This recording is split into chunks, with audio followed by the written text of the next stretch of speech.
भेटतो, येशू तुला भेटतो, येशू तुला भेटतो, येशू तुला भेटतो. कधी नाही बदलणार, येशू तुला भेटतो,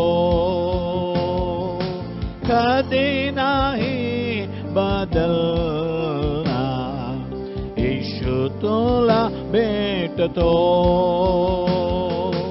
आपल्या लोकांस भेटून भोजन देणार, आपल्या लोकांस भेटून भोजन देणार. आज पण तुला तृप्त करणार, आज पण तुला तृप्त करणार, येशू तुला भेटतो, येशू तुला भेटतो. आपल्या लोकांस भेटून रोग सर्व मिटवणार, आपल्या लोकांस भेटून रोग सर्व मिटवणार. आज पण तुला बरं करणार, आज पण तुला बरं करणार, येशू तुला भेटतो, येशू तुला भेटतो, येशू तुला भेटतो, येशू तुला भेटतो. आपल्या लोकांस भेटून अद्भुत करणार, आपल्या लोकांस भेटून अद्भुत करणार. आज पण तुझ्यात क्रिया करणार, आज पण तुझ्यात क्रिया करणार, येशू तुला भेटतो, येशू तुला भेटतो, येशू तुला भेटतो, येशू तुला भेटतो. कधी नाही बदलणार, येशू तुला भेटतो, कधी नाही बदलणार, येशू तुला भेटतो.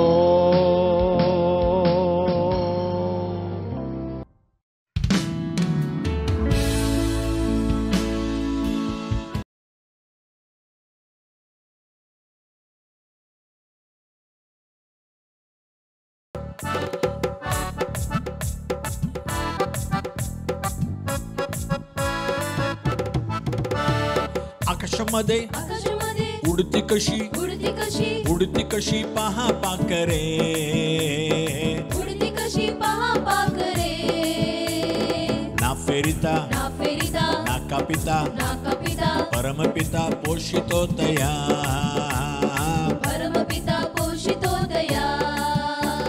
सुगंध पहा रंग पहा, रानामध्ये पुष्पती पहा, रानामध्ये पुष्पती पहा.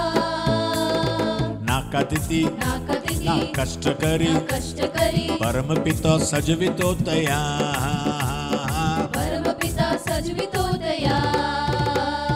आकाशामध्ये उडती कशी उडती कशी पहा पाखरे, उडती कशी पहा पाखरे, ना फेरिता ना कापिता परमपिता पोषितो तया, परमपिता पोषितो तया. पक्षी पहा फुले पहा, मोठी ही देवा देवाची दया, मोठी देवाची दया. तुझा माझा परमपिता, सत्य प्रेम दाखवी हमा, सत्य प्रेम दाखवी हमा. आकाशामध्ये उडती उडती कशी पहा पाखरे, उडती कशी पहा पाखरे. ना फेरिता ना कापिता, परमपिता पोषितो तया, परमपिता पोषितो दया. परमपिता पोषितो तया. परमपिता पोषितो दया.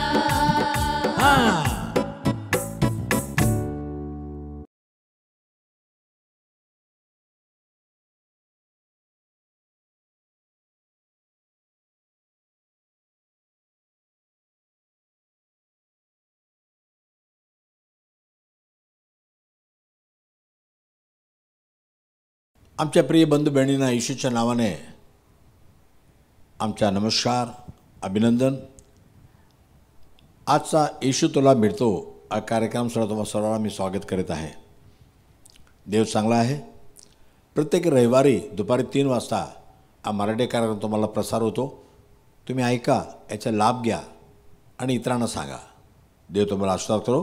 चला आजच्या वाचन जाऊया. तिमोथेकरांचं दुसरी पत्री 4 अध्याय 6 वचन. 2 तिमोथी चॅप्टर 4:6. 2 तिमोथी 4:6. कारण आता माझे अर्पण होत आहे.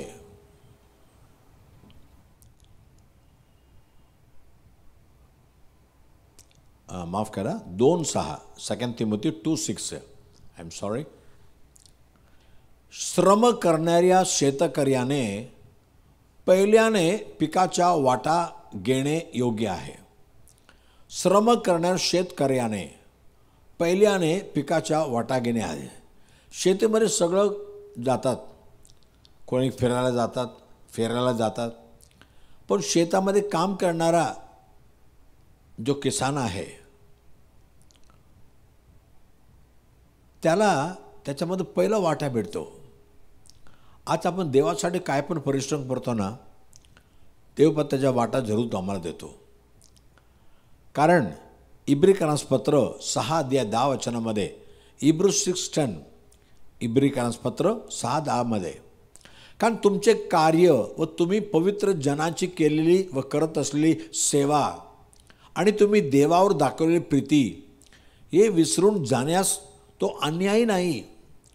तुम्ही जे कार्य केलेलं आहे देवासाठी आणि पवित्र जनांची जे सेवा केलेली आहे, देवासाठी कार्य, पवित्र जनाची सेवा आणि देवावर दाखवलेली प्रीती, ही तिन्ही देव बापा विसरणार नाही. विसरला तो अन्यायी परमेश्वर अन्यायी नाही आहे.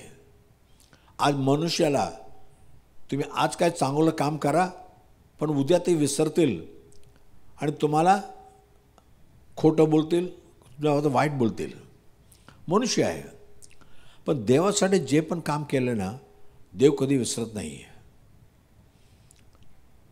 काय पण सेवा केलं, येशूनं म्हटलं, हे माझे शिष्य आहेत, यांना तुम्ही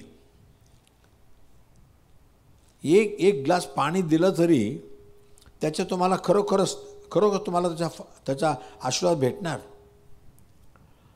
पहा, मत्ती सुवार्ता त्याच्या 10 अध्याय 41-42मध्ये, मत्ती 10:41-42. संदेष्टाला संदेष्टा म्हणून जो स्वीकारतो त्याला संदेष्टाचे प्रतिफल मिळेल, आणि नीतिमानाला नीतिमान म्हणून जो स्वीकारतो त्याला नीतिमानाचे प्रतिफल मिळेल.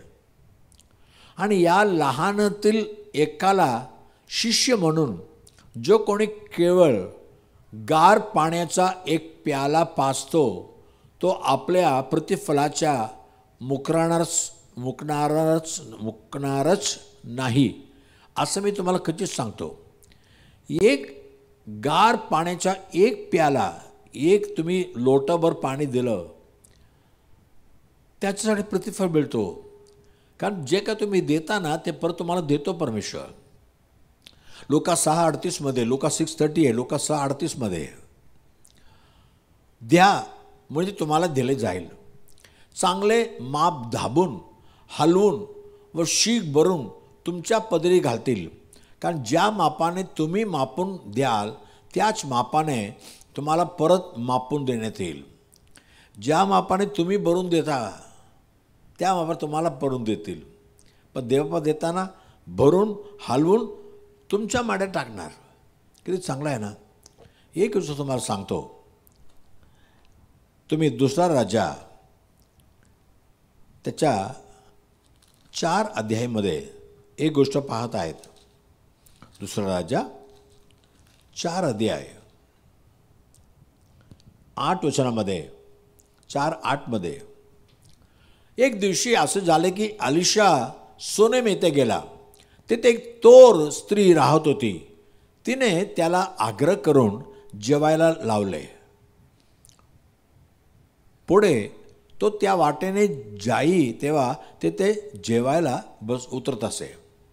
इथे सोनेमच्या गावामध्ये एलिशा जाताना येताना तिथे एक बाई म्हटली, आमच्या घरी या, जेवून जा. तो नेहमीच जेवायचं. नंतर 9:10 ते काय म्हणते, 9 आणि 10 वचनामध्ये ती आपल्या नवऱ्याला म्हणाली, हा पुरुष वारंवार ह्या वाट्याने जातो, हा कोणी देवाचा पवित्र माणूस आहे हे माझ्या लक्षात आले आहे. यास्तव धाब्यावर आपण एक लहानशी खोली करू आणि त्याच्यासाठी एक खाट, एक मेज, एक खुर्ची व एक समई असे तिथे ठेवू. म्हणजे तो आपल्याकडे येईल तेव्हा त्या खोलीत उतरत जाईल. पुढचं वचन, एके दिवशी असं झाले की तो तिथे येऊन त्या खोलीत उतरला व तिथे निजला. नंतर 13 वचनामध्ये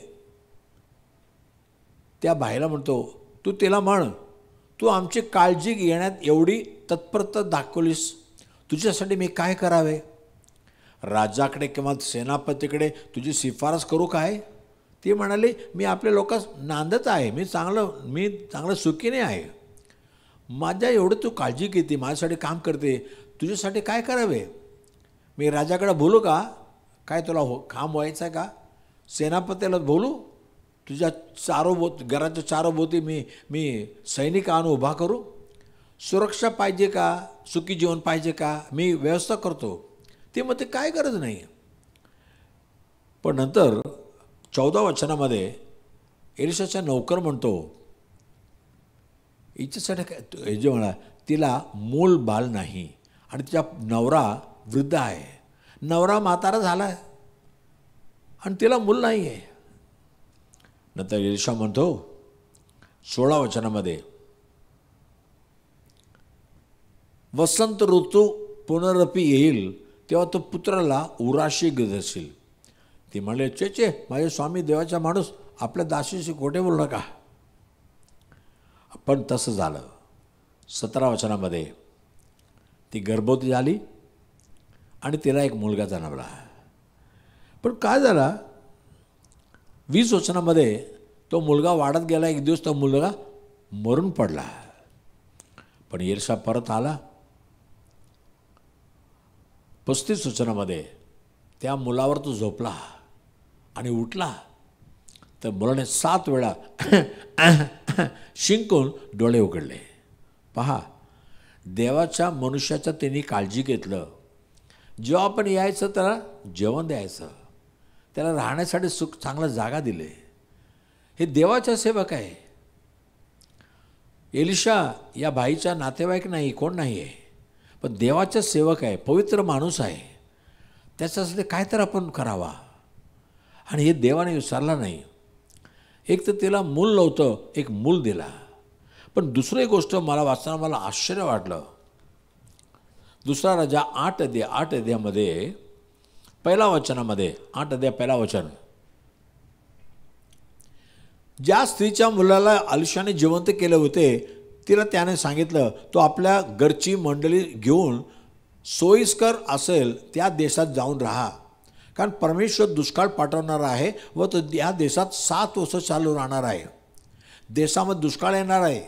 तू जा कुठं तर जा राहा, पण या देशामध्ये राहू नको. देवाने सलाह दिली आणि तसं निघून गेली ती.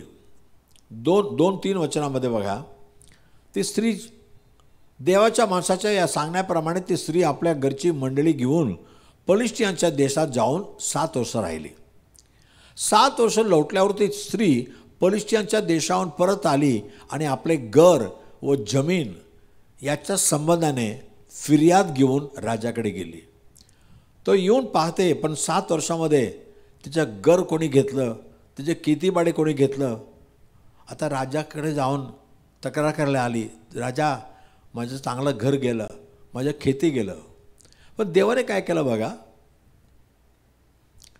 त्यावेळी राजा देवाच्या माणसाच्या चाकर गेहजी याच्याशी बोलत होता आणि अलिशाने जे मोठे मोठे कृती केली त्याचे वर्णन कर बाबा, असे तो त्याला सांगत होता.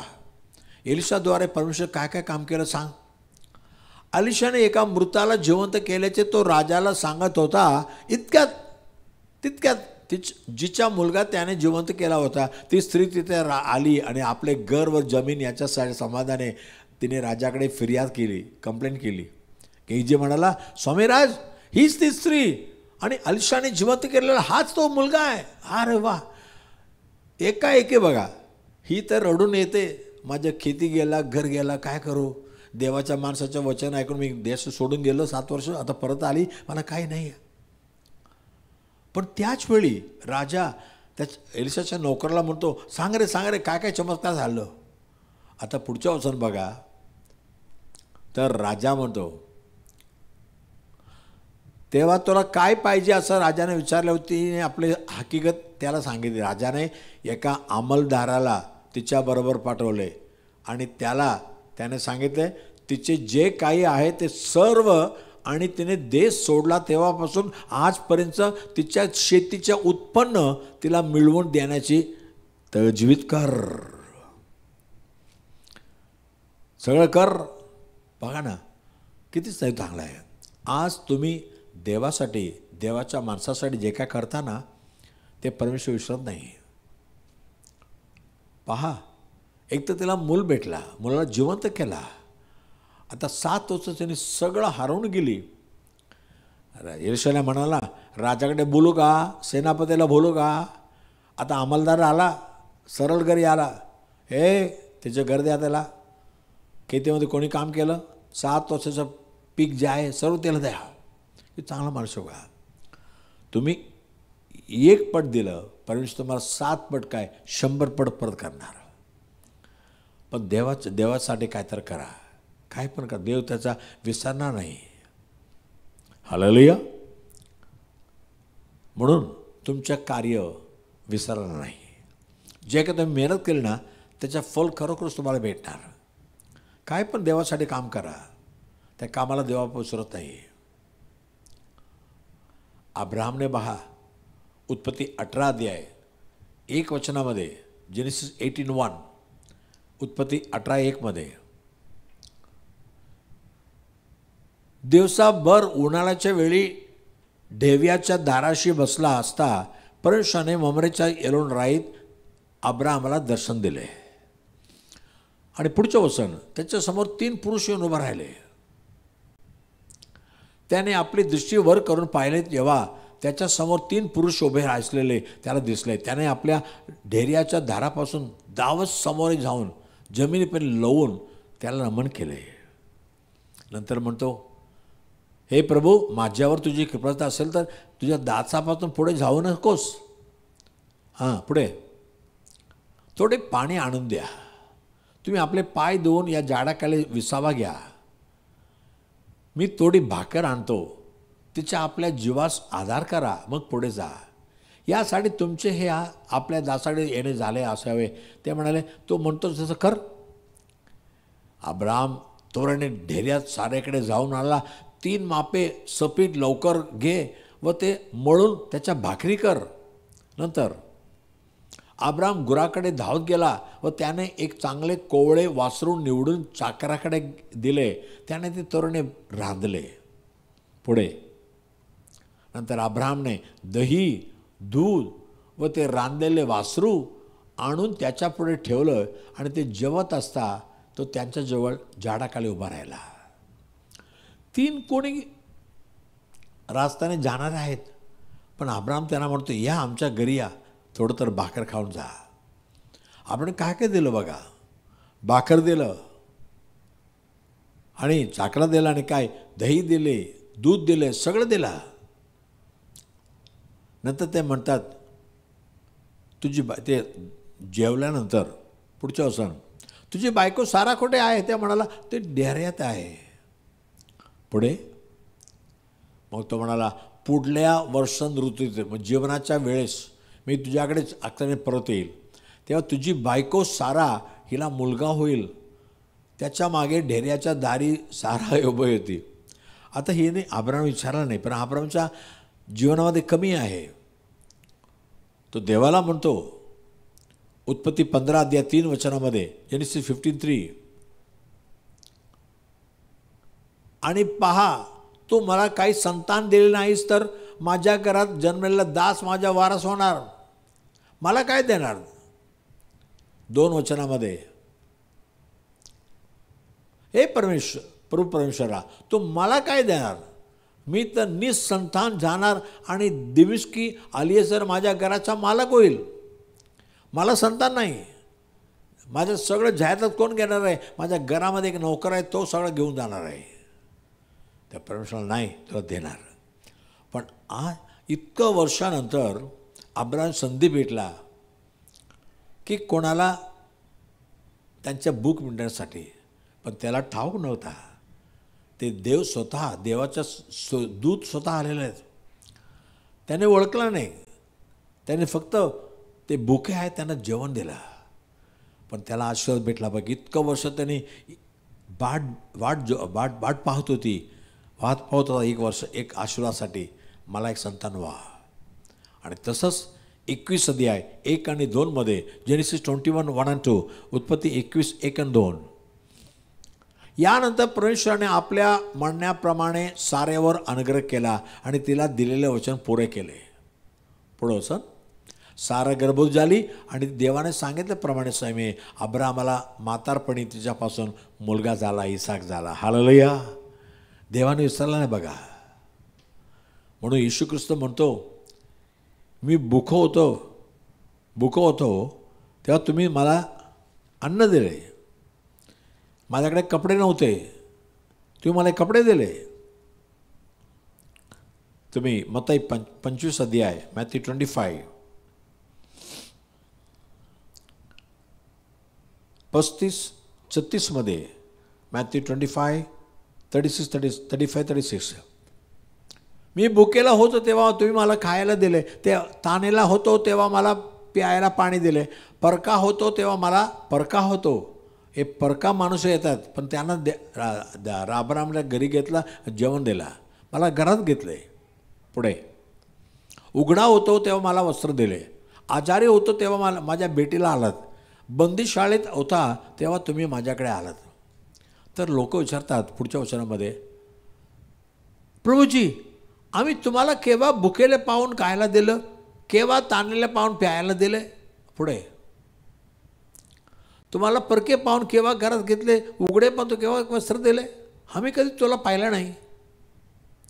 आणि तुम्हाला आजारी आता बंदीशाळेत पाहून केव्हा आम्ही तुमच्याकडे आलो, आम्ही तुम्हाला कधी बघितलं नाही. येशू ख्रिस्त बंदीगृहामध्ये हॉस्पिटलमध्ये पडून राहिलं, आम्ही पाहिलं का नाही ना?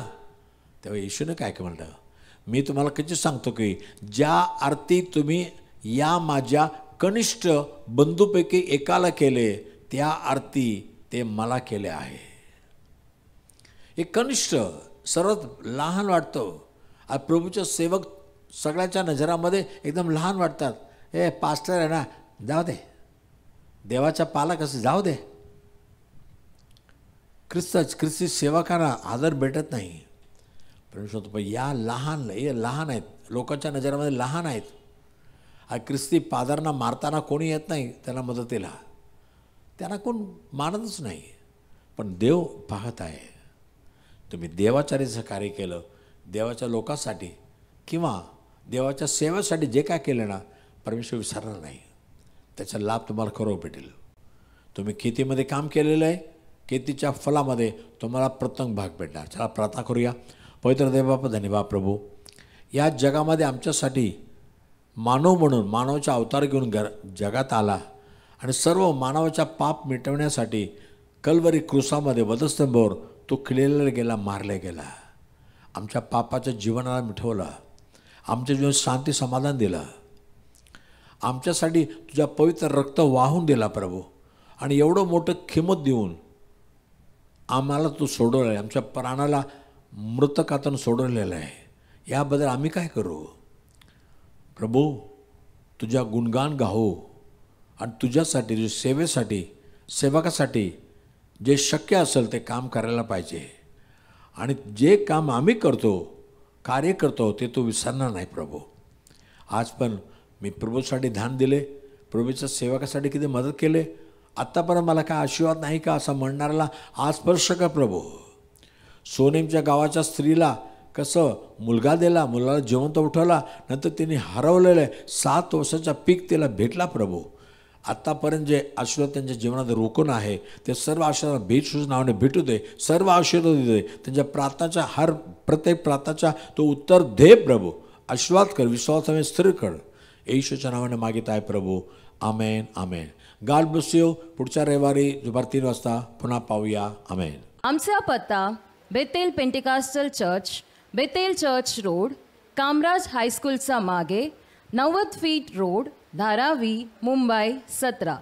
आमचा फोन नंबर 8850665361 किंवा 9833333722 किंवा 932334244695.